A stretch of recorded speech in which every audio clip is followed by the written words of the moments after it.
శ్రీ గురుభ్యో నమః. హరి ఓం.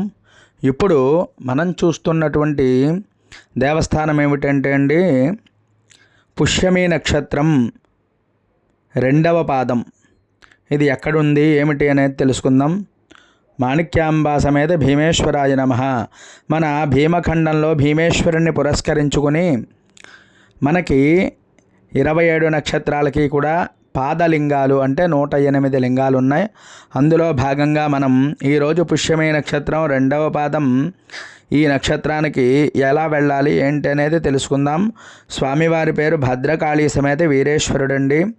ఇది ఎక్కడంటే కాకినాడ వెళ్ళేటువంటి, అంటే రామచంద్రపురం టు కాకినాడ వెళ్ళేటువంటి దారిలో వేళంగి నుంచి వేళంగి ఎంట్రన్స్లో ఒక వంతెన ఉంటుంది. అటు నుంచి మనం రైట్ సైడ్ తీసుకున్నట్టయితే కుడి భాగంలో కొంచెం ఎదురుగా వెళ్ళిన తర్వాత సిరిపురం రూట్ అని వస్తుంది. ఆ రూట్లోంచి వెళ్ళినట్లయితే ఆ రోడ్డు నుంచి మనం చక్కగా కొంచెం లోపలికి అయితే వెళ్ళాలండి. ఈ ఊరు వెళ్ళడానికి తాటిపల్లి అనేటువంటి బస్సు ఒకటి ఉంటుంది. ఆ బస్సు అయితే వెళుతుంది. మనం మామూలుగా అయితే బండి మీద అయితేనే కొంచెం సులువుగా వెళ్ళేటువంటి అవకాశం అయితే మనకి లభిస్తుందండి. ఇది కూడా కొంచెం లోపలికి ఉండడం వల్ల పల్లెటూరు వెళ్ళడం అయితే కొంచెం కష్టంగానే ఉంటుంది.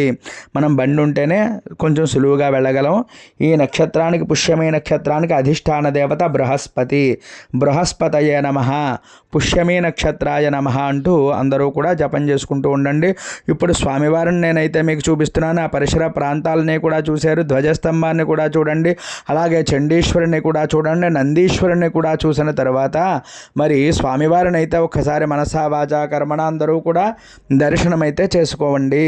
పుష్యమి నక్షత్రానికి 2వ పాదం, సిరిపురం గ్రామం. ఇది గుర్తుపెట్టుకోవాలి చక్కగాను.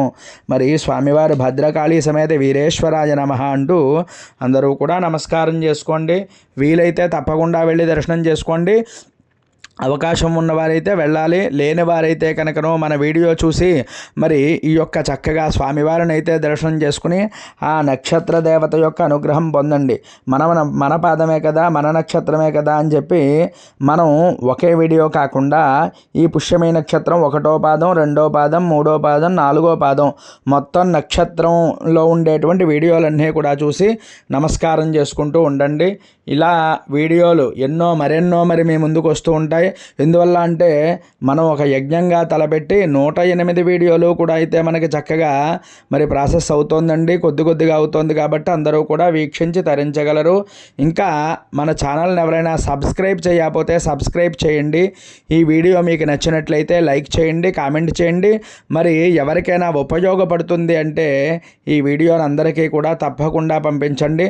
స్వామివారైతే ఆ పానమట్టంతో చాలా చక్కగా చూడముచ్చటగా ఉందండి. లింగం అయితే దర్శనానికి చేసుకోగానే చాలా ఆనందం అయితే కలిగింది. ఓం నమః శివాయ అంటూ నమస్కారం చేసుకోండి. అవకాశం ఉండి స్వామివారు మీ దయ వల్ల, మా దయ వల్ల, అలాగే భీమనాథుడి దయ వల్ల ఇన్ని లింగాలు మనకు అవుతున్నాయి. హరి ఓం.